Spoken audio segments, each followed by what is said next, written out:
This is 21 on paradise now, and as I said, we always start off the lecture with one of the means to enter paradise, which is the words of the Prophet sallallahu alaihi wasallam when he entered Medina. What's the famous words that he said? He didn't say "Dalla al-badru alayna," but he said, "O people, spread afshu salam. O people, spread greetings of peace to the people." So basically, don't cause problems, cause peace between people, feed the people. So that's the first thing. Wish well for people, don't hold anything in your heart against other people, and tell them as well. We use words of peace, i.e. use words that don't wind people up, the banter. A little banter's alright, but where you're basically sowing enmity towards one another. This is the first thing, quality of a Muslim. If he wishes to enter paradise, is that he says good or he keeps silent. Next one, feed the people. So concern for people, asking people, is there any food in your next door neighbour? How are you have you got enough food for today? Etc. etc. Having concern for the people, making sure they have their needs. And the greatest way to connect to people is through food. Okay, they might whinge about us. I'm going to say us, I'm an Asian too, I'm an honorary member, but do they love our food. Okay, so that's why one hope they won't kick us out, because they won't get any more curry. Okay, so that's why, because food is one of the profound ways for people to connect with one another. And actually, it's funny, I was at the Bradford Literature Festival a few weeks ago, and in the questions and answers at the end of the lecture, one of the lectures, this English woman, she put her hand up and she said, "I wish to know about Islam. I want to learn more about the religion. I want to learn more about your community, but I don't know where to go." I says, the mosques, they don't have open days. They don't advertise that they basically come in and speak. And I was laughing in the back of my head. I says, look, if you want to know about Islam, don't go to the mosque. Generally, you want to go to your next door neighbour who's a Muslim. You're going to find out more about the religion by coming and seeing people living and interacting with their families, seeing, you come to a mosque. I'm not putting the mosque down, I'm not saying that, but in the end, this is a place we come to, we do our worship. But then if you want to see how we live, our life is in our family homes. So if you see, large, what's one thing, especially the non-Muslims, they do admire, is that, despite all our issues, we've got nice large families, yeah? And we're there for one another, yeah? Even if we whinge about one another, and we've had enough of one another, we still, when you get that call by your uncle, your aunt, cousin or something, you've got to go fix your sink for him. There's that sense of connection with one another. And they admire that, because it's so lacking in the non-Muslim community. And so for them to see that, and that's the biggest thing that touched me about Islam, was when I went to Morocco and I saw families eating around one plate with one another, saying Bismillah, they had time for one another, and that was what touched me the most. So that's what I say to if a non-Muslim, really, it's about interacting and becoming part of us, and then basically all those sort of they don't want to raise all those issues, what Islam says, Islam's that. They're saying, well, Muslims, I'd get on along with them. What interesting person do you remember that thing with Sam Harris and Ben Affleck? Did you see that thing online, wasn't it? Yeah. Where Sam Harris started sort of raising some stuff about issues with Islam, and Ben Affleck lost it, didn't he? Why though? It's interesting, because Ben Affleck, one of his closest friends, is a Muslim. He's, when Ben Affleck was training to be Batman, he proper trained up, didn't he? Yeah, he was but he beefed up. Why? Because his personal trainer is a Muslim. One of the main personal trainers in Hollywood is actually Asian. I think he's Asian, Pakistani, and because when you've got a personal relationship with someone, even though Ben Affleck didn't do too well, he just lost it and got angry. But the thing is, he could connect. This is a friend of mine. He's Muslim. What are you talking about? Because he felt it as a personal attack on him, because that person is a friend to him. That's when we're getting somewhere. All this, Islam's peace, brother, and all this sort of stuff. We don't want to hear that. We want to hear, when it's real, when you've got relationships with people and you're there, you're asking for one another, and people know who you are. That's when things go. That's my hope anyway. That's my good opinion. So, أطعموا الطعام, feed them, give them curry, and then they'll be quiet.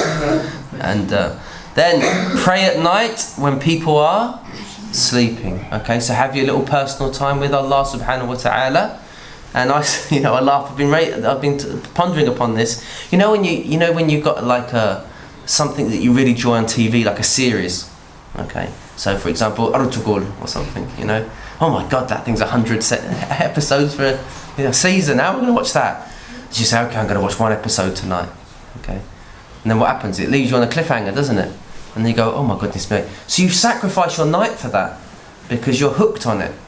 So why? Because it's engaging. So when you actually read the Quran and you get engaged in your prayer, it becomes like that. I mean, I'm not saying I'm there, okay? But at least we know if we can get hooked to something like that, we can get hooked to something of a higher station. And so the reality is that when someone's engaged with their worship, they sacrifice their nights, even if they only got 5 hours that night because they're watching 4 episodes of Ortugul, however you pronounce it. You're willing to sacrifice them, and you're so excited for the next. You come back, you're really exhausted, and then match of the day comes on. What happens? And your wife says, "You said you wanted to go to bed. You didn't want to spend any time. You were too tired." But match of the day. Why? Because it's something that affects you. It's something that you're connected with, and so you're willing to sacrifice. So when you're attached to something, you're willing to give time for it, and you lose the set. You forget your food. When you're in the computer games, and your mum says to you, "It's dinner," you're like, you don't even hear her. Why? Because you're so engaged. If that's the case with the dunya, then the worship with Allah subhanahu wa ta'ala must be greater, because there's this concept is that what you can imagine, there must be a reality to it. So i.e., if you can experience engagement in this world with the dunya, then the next world there must be a greater engagement. Okay, and the religion, the practices we have, our acts of worship, are a bridge to the experience of the next world. So we must be able to engage with them. If we're not, it's just because we're not got the right. We haven't, we don't understand it yet. But we have that intention that I know that there must be a reality to that, so I'm going to work towards it, and ask Allah subhanahu wa ta'ala to give us that. And He says, if you do these things, spread peace, feed people, pray at night, give a little bit of time to Allah subhanahu wa ta'ala, a bit of me time, what's going to happen? You'll enter the garden safe and sound. So notice that the play on the language here, He says, Afshu salam, spread peace, udkhulul jannata, tadkhulul jannata bi salam.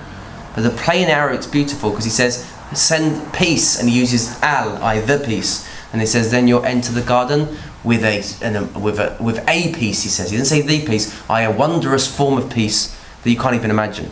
Okay, so you give that salam, you'll get salam. Okay.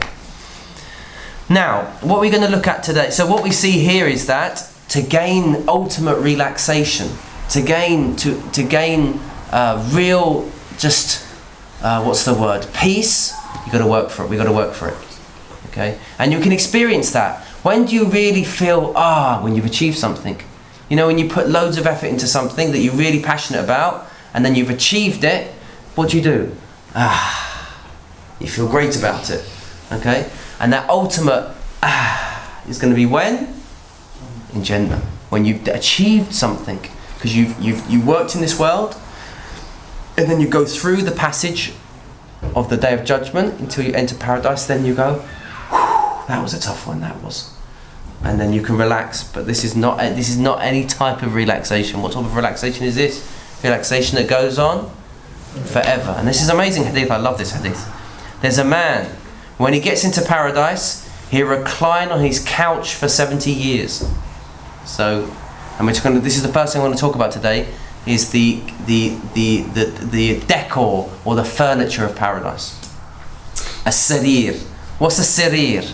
A sarir in Arabic is like it's like these Turkish or Persian, what do you call them? Not varashi, but they've got legs, like the Pakistani sort of sofas, but they've got no arms. Yeah. So there's flat ones. Do you have those in Pakistan? Yeah. But they've got 4 legs to them. Yes. Yeah. And so this was seen as the furniture of wealthy people. Okay. And what do you do on this? You recline on it. It's not intended for sleep. It's intended just to recline on. And so it says the ones of the sarir in the dunya, in this world, was made of ivory. The bed, the legs, it was made of ivory. But he says the sarir of the next life will have 4 legs wide and 150 meters long. okay, just for you. And it will be covered, and the base, the boards of this will be made of gold, it says. So, boards of gold embedded with pearls and rubies, and it will go on, another description, its distance will be from Mecca to Jerusalem. Just this one farash, basically. What do you call it do these? I don't know what to call it. I understand what it is. Not the farashi. Well, it's like a farashi, but it's got legs. Okay. Huh? What's that?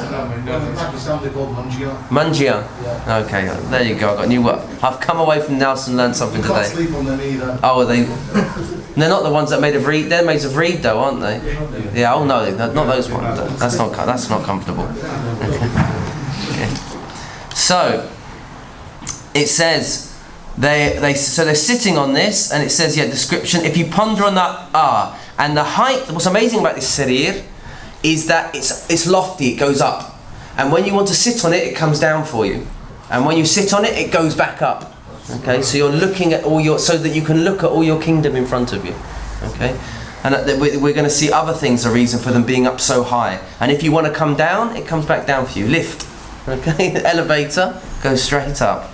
Anyway, there's this guy, and he's reclining for 70 years. I've got this friend. He had a nephew, and he made me laugh. He's this young Pakistani guy, and he couldn't get up in the morning until his grandma massages him. Yeah. So then his grandma has to massage him for about half an hour just to get him out of bed every day. I said, what a spoiled little brat, honestly. I said, you should say if you've got a Buddha like that, you say, Buddha, that's in paradise, and you do it for 70 years. You can do that. This world's a world for what? Striving. It says then you get it won't be grandma giving you a massage in paradise, because what happens in this hadith, it says a man will recline for 70 years before moving. Just the experience of paradise is overwhelming for him. He's just lying there, like after you've had a massage or something and you don't want to get up. Yeah, that's just being in paradise for the first moment. It's just like overwhelming. The senses just like this. For how long? For 70 years, just kind of That is amazing, that experience. And then all of a sudden, what happens? A woman comes and she nudges him in the shoulder. Who gets you up, you missus? Oi, get up, woman. No time for rest. And she nudges him in the shoulder, and he looks up at her and he sees his reflection in her face like a mirror. That's how fair she is. And he sees himself and he goes, oh, you're gorgeous. And she says, thank you. I say, I'm not talking about myself here. Okay. He gets to see himself. And he says the smallest pearl on her clothes. So like Asian clothing, they like their little things in them. You find them all over the house after about 6 months, don't you? But they will have pearls in them. Okay, and the smallest pearl on her clothing will light up all the east from the furthest reaches from the east to the west. And he say, who are you? And she say, oh, now you're looking, now you're woken up, haven't you? And she said, I'm al-mazid, and al-mazid is that little bit extra, basically, beyond what you're going to get. And she will be wearing, and I mentioned this in the last lecture, she will be wearing 70 garments of the finest fabrics of a place called Nu'man or Na'man. I don't know, it was a place that was famous for its fine fabrics. And so, this is what we're looking at today. We're looking at the furnishings of paradise. And what's special about paradise is that we don't sleep in paradise. We don't need to sleep. Rather, we recline and relax for the enjoyment of it. Because sleep suggests that you've been worn out. And paradise doesn't wear you out.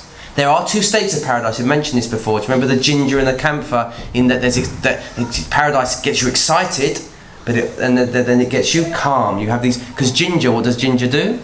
It gets you all hot, doesn't it? And then camphor cools you down. So there are these two states of paradise: the parasympathetic and the sympathetic. And then there is this flux in paradise, but it's not being worn out because it's regulated. If you're stressed, you hold your breath, don't you, for ages, and then you're knackered at the end of the day. Paradise is so regulated that you never go into that state. So there we are. We're on these beds. Let's get some descriptions about the beds, though. So Allah subhanahu wa ta'ala says, وَنَزَعْنَا مَا فِي صُدُورِهِمْ مِنْ غِلٍّ, and we stripped what's in their hearts of any malice towards one another. Why? You say malice? Why would they have any malice towards other from paradise? Well, and this is my own take. I'll take it or leave it. On the day of judgment, at the scales, everyone strips one another of their good deeds, don't they?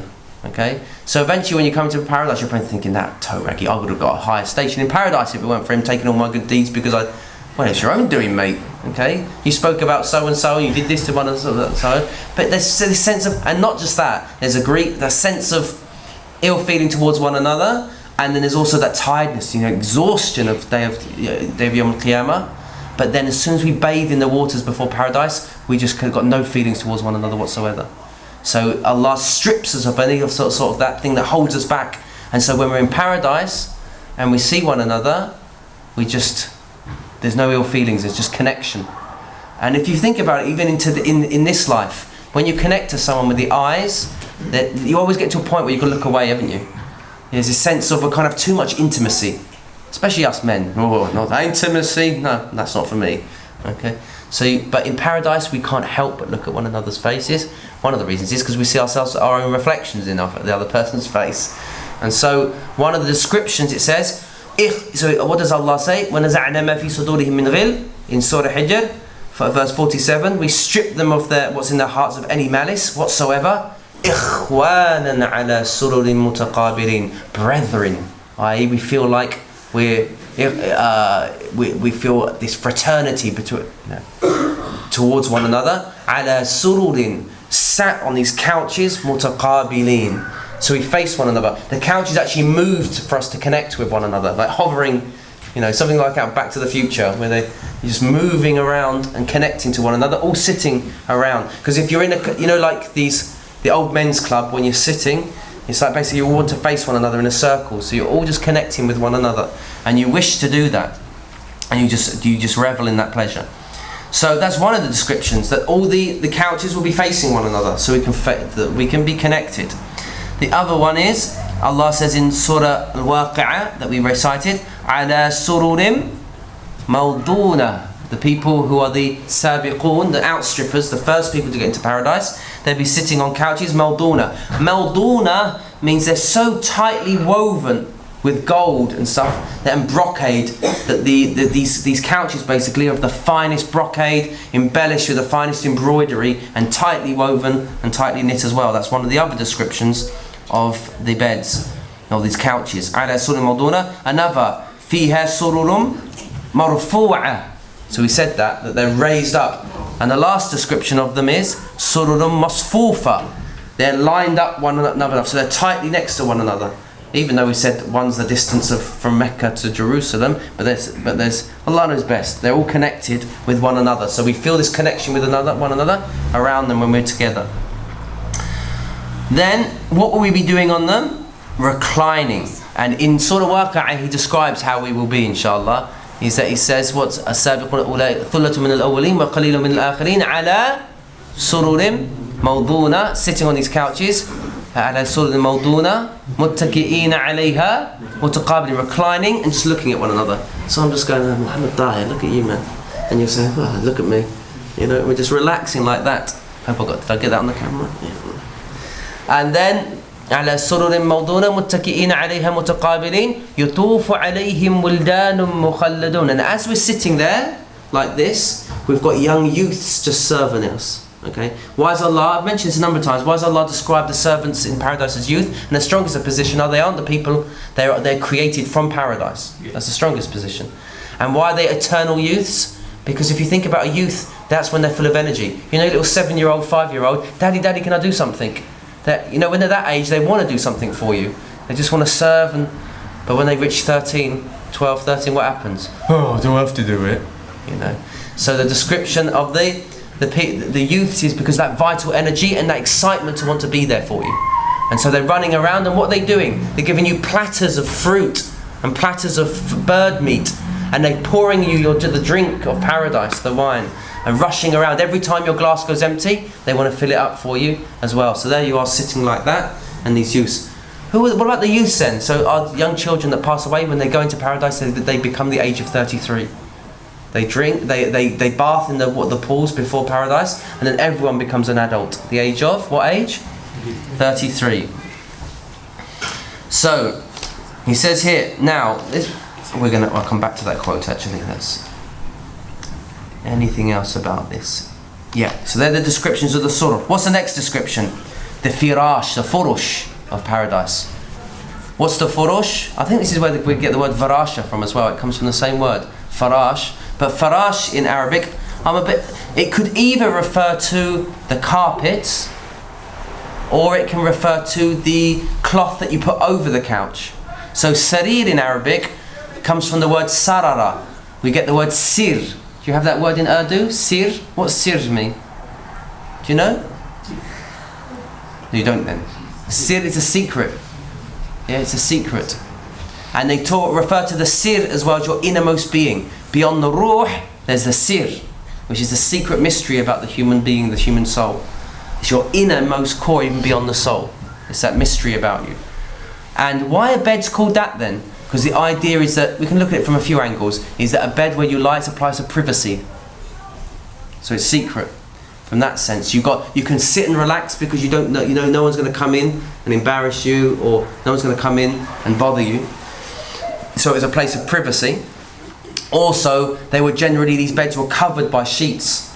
So they're covered over, because the sir, what do you do with a secret? You cover it up. So that's two ways of looking at it. And so they're covered with, these beds, they're covered with sheets. So like, not sheets, fabrics, like these different rich and fine fabrics. And so that's one opinion that the firash is referring to that. What does he say? And then the other opinion is that they're carpets, like this. So because it seems like in the Quran sometimes it's describing as if this furush are on the actual couch, and there's other descriptions that seem like they're actually on the floor.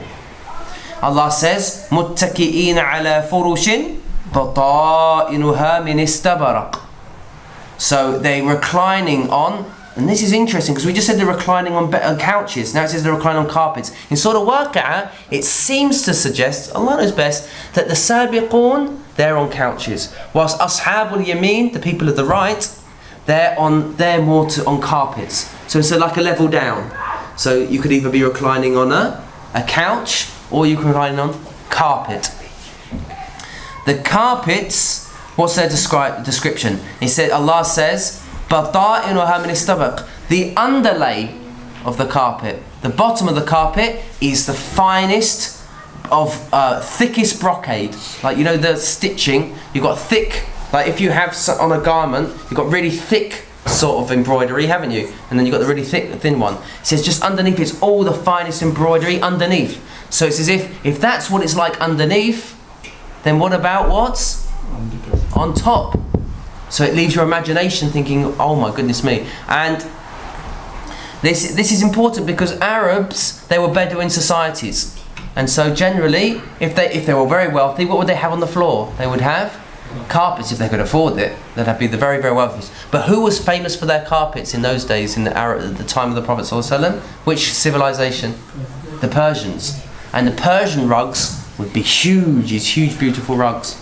And the idea here, and so when we have these carpets in the mosque, it's a sense of what they try to do sometimes with these carpets is, first of all, that carpets are part of paradise.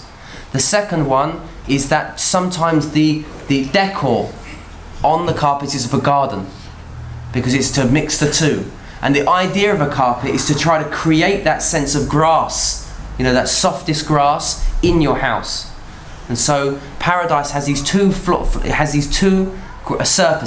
has a surface of grass, and it has a surface of carpets as well. These are the paradise. And so it's to reflect on that. And so that's Riyadh al-Jannah when we go in there, in Masjid al-Nabawi, the area of the original mosque. There's all that beautiful carpet. And what colour is it? You know when you're in the original one, because it turns, the carpet's colour is green. And carpets are always seen as something very prestigious. Like obviously in 1001 Nights, you've got the flying carpet, isn't it? It's as if, what does a carpet do? It elevates you. Because if you can afford it, you must be someone rich and wealthy. And the Quran, when it's giving these descriptions, it's you can imagine it to the Arab. There were some Sahaba that were so poor, they didn't have enough clothing to cover their awrah almost. So when they went into sujood, they wouldn't go fully, with the fear that they might be exposed. That's how poor some of them were. And then they have these descriptions to show that you will be kings in the next life for your sacrifices. And then one day a garment was brought to the Prophet ﷺ, I mentioned in the previous lecture, of the king of Kisra gifted the Prophet ﷺ, or a governor from Kisra of Persia, gifted the Prophet ﷺ a garment. And in another narration, a governor from Dolma, which was a wealthy governor from Arabia, and everyone marvelled at it, the Sahaba. They said, my God, look at this. Did it come from the heavens, they said? Because these Sahaba are dirt poor. And they were astonished. And the Prophet ﷺ, he said, you marvel at this? He said, the handkerchief of Sa'd ibn Mu'adh in paradise, he'd been passed away now, Sa'd ibn Mu'adh. This is the one the Prophet ﷺ said, the throne of Allah shakes at his death. He was such a great man. He says that even the handkerchief that he wipes his face with in paradise is far greater than this. In another description he says, the scarf of a woman of paradise is greater than all the dunya and everything in it. He says, you marvel. So the Prophet ﷺ's always raising their aspirations to something higher. You know, don't get connected to this. What you're going to get into paradise is something even more amazing. So what about these? Now these are weird descriptions. They're so thick, the thickness of these carpets, they reach the heavens in thickness. I mean, how thick? I remember when I was in Morocco, we went to visit in Casablanca the Hassan al-Thani mosque. Do you know the mosque in Casablanca? It's a famous one, it's on the coast. I don't know if anyone's been there. We went in there, it's a proper plush mosque, it's massive. And the carpets are so plush. When we were praying, one of my friends, after the prayer, says, it was so nice, that carpet. I just didn't want to get up from sujood. And he said, I don't even know if my sujood was valid. Why? Well, first I couldn't even feel my nose. It just went straight in. And second one, it was just too nice. I don't think it was, it was valid. I was enjoying the comfort of the carpet more than my own prayer. And so, if that's a carpet of this life, then what about? He says your nose won't reach the bottom of this one. That's the depth of the carpet. That's one narration. Some say what it means is, so he says, they're so thick they reach the heavens above, 500 years in distance, or in another narration, 40 years in distance. Some say, no, what the carpets, it means that the level of each carpet will be that height from one stage to each level to the next in paradise. That's between two carpets. But the Prophet ﷺ said, if you were to fall from the carpet, it would take you 100 years to reach the bottom of it. So it seems like it's talking about the actual thickness of the carpet. In Surah Waqi'ah he says, what does he say? أصحاب اليمين ما أصحاب اليمين أصحاب اليمين في سدر مخضود وطلح ممدود وظل ممدود وماء مسكوب وفاكهة كثيرة لا مقطوعة ولا ممنوعة وفرش مرفوعة, he describes them, and they're sitting on raised carpets. But there's another interpretation of this, that because the Arabs used to call their wives their carpets. You're thinking, what's that? It's because they lay with them. So that means that, like you feel the pleasure of the carpet. When you lay with your wife at night after hard days of work, you lay down with your missus, and you go, I know one man, he said, you could tell me all about all the horrible events that happen in the news, but that night when I lie next to my wife and feel her close to me in my skin, he says, all the troubles go away, he said. Okay. So that's why the Arabs used to call their wives a farash, because it's like they lay with them and just relax. And so if we go with that interpretation, when it says raised women, basically it means raised in rank, that their wives, the women folk of paradise, will have a raised status. They're special. So that's one interpretation. Next description of things in paradise is what? Arika. Allah says, what does he say? مُتَّكِئِينَ فِيهَا عَلَى الْأَرَائِكِ. So they're reclining on what? Reclining on well, it's really interesting. He says مُتَّكِئِينَ فِيهَا, in the garden, on. But arika, what is an arika? Arika is a canopy.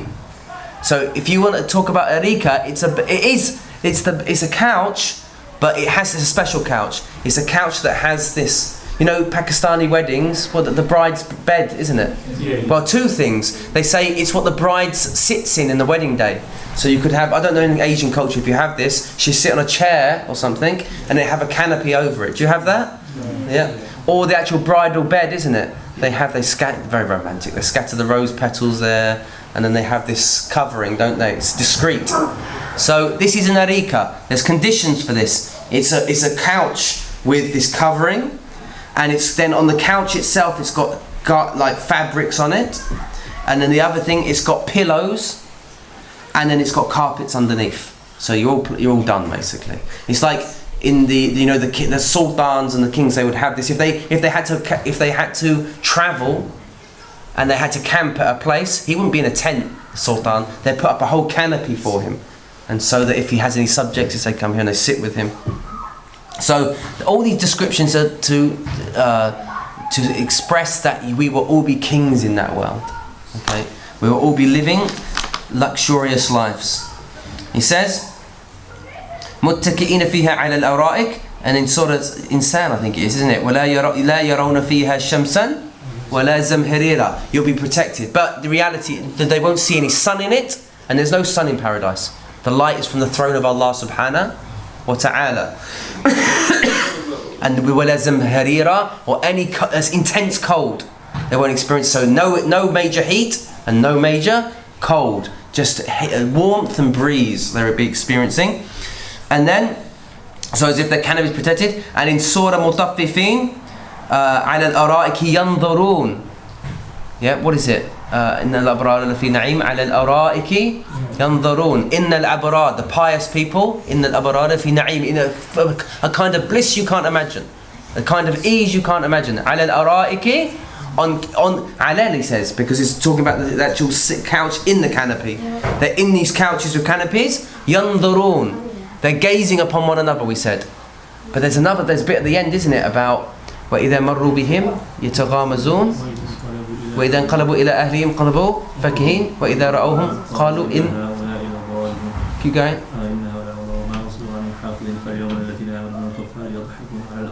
There you go, thank you. Yeah. So the people that mocked the believers in this life, they belittled them. How's it going to be in the next life? The believers will be sitting on their couches looking down at them.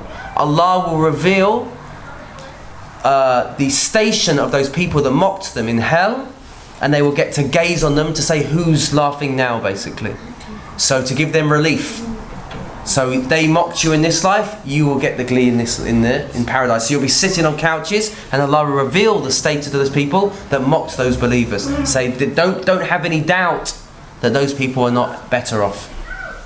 And then and then in the Surah Yasin, hum wa azwajuhum fi dhilalin ala al-ara'iki muttaki'un. Them and their wives, their spouses, will be in shades upon these beds with canopies over them, reclining. So that's that description. What do we have next? Allah says in Surah Ar-Rahman, muttaki'ina ala rafrafin khudrin wa abqariyin hisan. Now this is a bit more difficult, this. So rafraf means to flap. The bird, a rafrafa, yurafrifu, is a bird flapping around something. So there's loads of different opinions. So it says they're reclining on this rafraf. What's this rafraf? Okay. Some say it means gardens. That seems weak to me. Some say it's cloth that drapes. You know, like it's flapping. So basically the cloth's flapping around. And remember, cloth was expensive. So if you had the extra cloth, it means it's very special. So on their beds, it's flapping. And then some said it means the borders of a material. The same similar meaning, because it's... Next one, wide cloth. Similar meaning, because it's so wide it flaps. Then says, some say it's the hangings of the tent. You know, the front of the tent. So the canopy, it's hanging like that. And it describes them as green. Green is the main colour that's described in paradise, but it's not the only colour. And I mentioned this in the last lecture. Why green? Because green is a symbol of freshness, about things of vitality. When you see it, it gives you peace. And then pillows. Some said it means green pillows. Allah knows best. وَعَبَقَرِيٍّ hisan. What does this mean? Abqari means, we say in Arabic, you're abqari. It means you're intelligent. Why? Because there was a place called Abqar. And Abqar was a place of the jinn. It was a city known, that was famous in Yemen, I think it was, of jinn. And once a man was kidnapped by one of the jinn, and he was taken to this city. You know, you think it's like Atlantis. He's been taken to, deep in the ocean, and he gets to see this other world. He's taken there, and when he came back, he told everyone about it.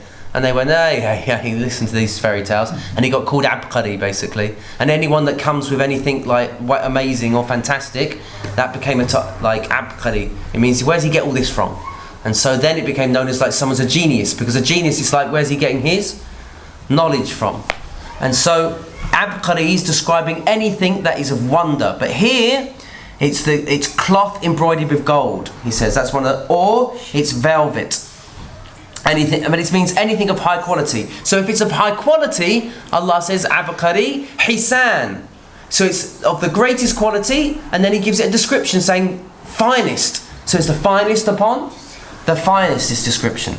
What's the next description? فيها نمارق ونمارق ونمارق مصفوفة, is it? And on pillows lined out, another description. So some say namariq means pillows, others say it means carpet, but the important thing is they're all lined up so that you can't find a space. Imagine this, if we had it in the mosque, pillows all lined up against the side so that all of us could chill just on the side on the sides and just lying back. You don't have to do this. You don't have to sit up. You're just chilling out, just reclining. That's the description of those. And then the last description of the furnishings of paradise was Zarabia Mabathutha. Yeah, this is in Ghashiyah, isn't it? In Surah Ghashiyah, he says Zarbiya. Zarbiya, do you have this word in Urdu? Zarbiya? It's actually Persian, the origin, and we use it in Morocco. It's quite rare in other. Zarbiya is a carpet, but it's a special carpet. It's a Persian one. And the reason Persian, because obviously the Arabs, if they're going to get Persian carpets, and we said a Persian carpet is a carpet that just goes on, and it's very, very intricate. Rumi makes a beautiful analogy. He says the human being's like an ant on the Persian carpet. Because can the ant appreciate the intricacy of the carpet? No, you've got to be able to pan out and see it. And so that's us, isn't it? Us on our mobile phones, you know. And then we wonder why we've lost our lack of luster, because we don't look out at the, you know when you're alive. I was seeing it when you're driving over a hill and you see the clouds and the heavens above you, that reddish colour just before Maghrib, and you just go Subhan. Look at it, my God, and it touches you here. It's not an intellectual thing.